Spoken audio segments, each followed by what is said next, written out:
Welcome to this top 5, or it is actually multiple top 5s of the new set Commander Legends Baldur's Gate. And today we'll be doing these 5 commanders. I have left 2 under question marks, but we will do them first because they are the best in my opinion. And we'll start with them right away. So first off we have Reggae Dragon Gorgod's Boss. This is a guy that likes to make your mana creatures a lot stronger. And then whenever you control a creature you control with the mana ability attacks, you untap it, so it has semi-vigilance.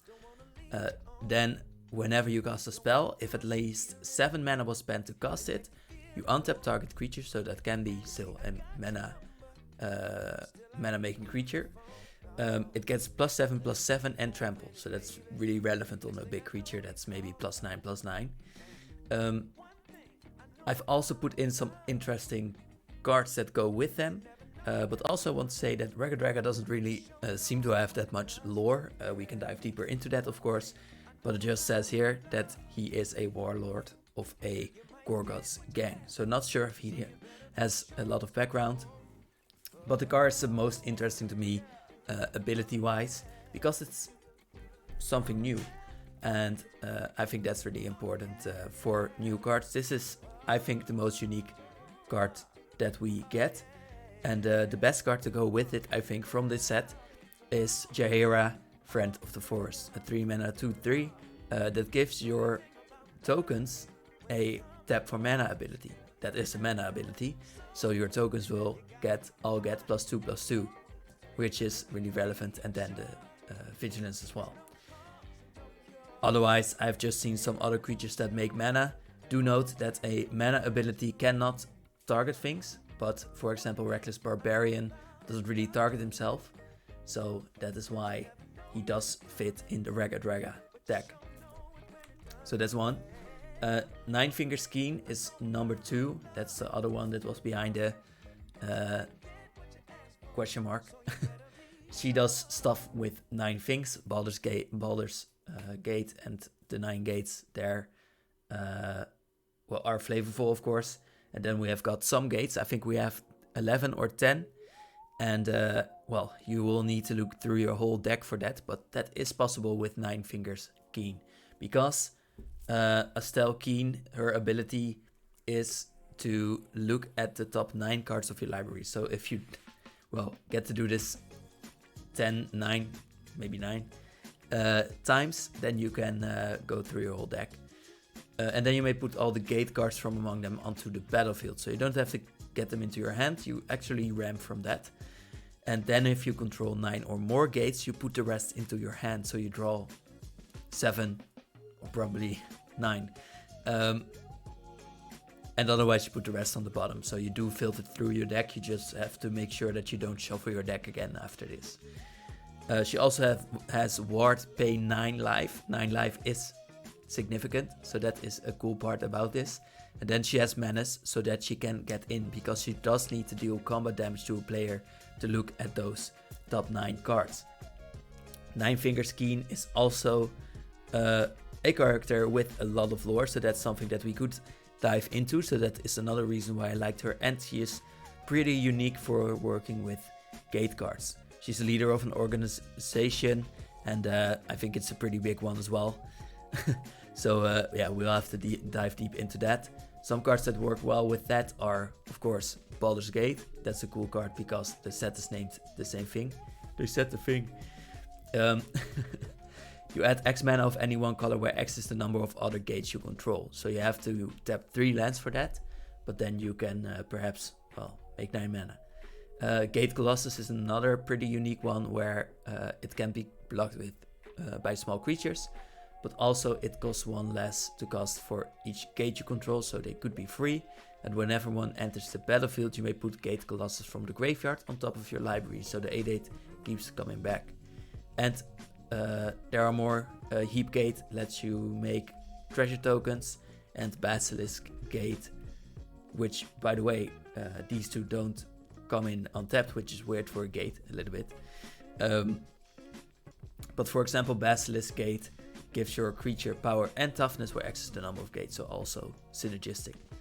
Then these ones you have already seen in the prologue. But Bane, Lord of Darkness, is a 4 mana god. So that is a cool part about this. He doesn't really have the eternal part where it also always comes back, but he does have indestructibles sometimes.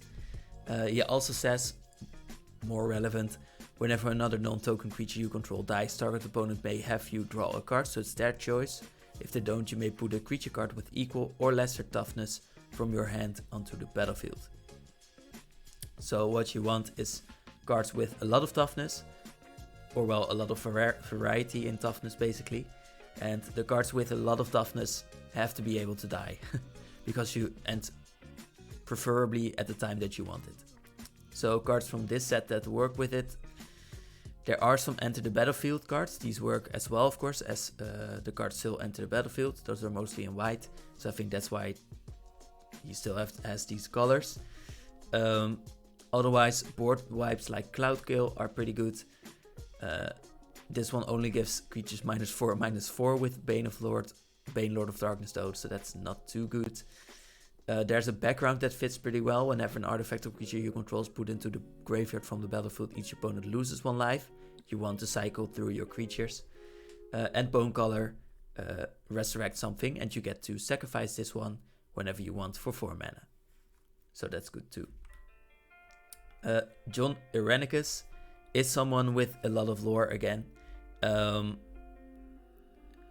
Bane might have a lot of lore, but it is not certain which Bane this is, so I'm not sure how much he really has. So also have to dive deep into that. John Aranekus was an elf that was exiled because he was obsessed with a tree, but there's a lot of backstory behind that. And here you want to look at creatures that you want to give away or that can get in very easily, because at the beginning of your end step, target opponent gains control of up to 1 target creature you control, and you put 2+1 counts on it, so they do have some power if they didn't have some before. You also tap it, but then it's goaded, so they have to attack your opponents preferably. Whenever a creature you own but don't control attacks, so all those creatures that you have given away, you can draw a card. So this will be slow on its own, but there are a lot of other ways to give your opponents your cards. Some cards from this set are run away together. On the bottom left is pretty interesting here, because you choose 2 target creatures controlled by different players. So you can choose some of your own and then give them back to yourself if it's a good creature, for example, and then still bounce something else, or maybe get 2 of them back from your own. Then Grey Harbor Merfolk is an unblockable creature, basically nothing else than that. Iron Mastiff is one of those cards that is not beneficial to your opponents either, because it might deal damage equal to its power to your opponent that has it, which will be 6, or it could deal damage to the defending player, which means that it will damage one of your other opponents. Preferably. Only at the 20 roll will it deal damage to yourself as well as to other opponents. So that's pretty good. Karlach, Fury of Avernus. And Avernus we will learn a bit more about later as well, but it's the first ring of hell, and that's basically what you need to know about it. It's pretty accessible, but still not a place you want to be in. So what they do is, whenever you attack for the first time this turn, untap all attacking creatures and they gain first strike, so they can attack in better when your second combat phase, that will now be there, will begin. And you get to choose a background, so we'll get into that in another video, I think. Some interesting cards to think about are cards that will give you multiple upgrades. So back attack gives your creatures power, and it will still do so for the rest. It doesn't do that twice, but still +3 +0 is pretty good if you do it twice. So things like that, but it's not. There are not too many good cards that really support the commanders in these sets. Coronation of Chaos makes creatures unblockable, so you can get in easier. They also get goaded, but that's a side part about that, not really relevant for you per se.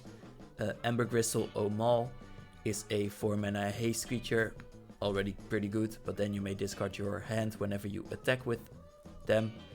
If you do, you draw a card for each player being attacked, which will be easier to do the second time around with the first strike. And Ancient Copper Dragon, of course all these Copper Dragons and stuff, the Ancient Dragons are really overpowered. They're mythics too, but this one works pretty well because it also helps you whenever you deal damage, you get to get a lot of mana. Also works well with Amber Crystal because you can play all those cards that you got from them. And that's it for the top 5 of commanders. I wish you a nice day, and I will be back really soon with a top 5 of backgrounds. So stay tuned.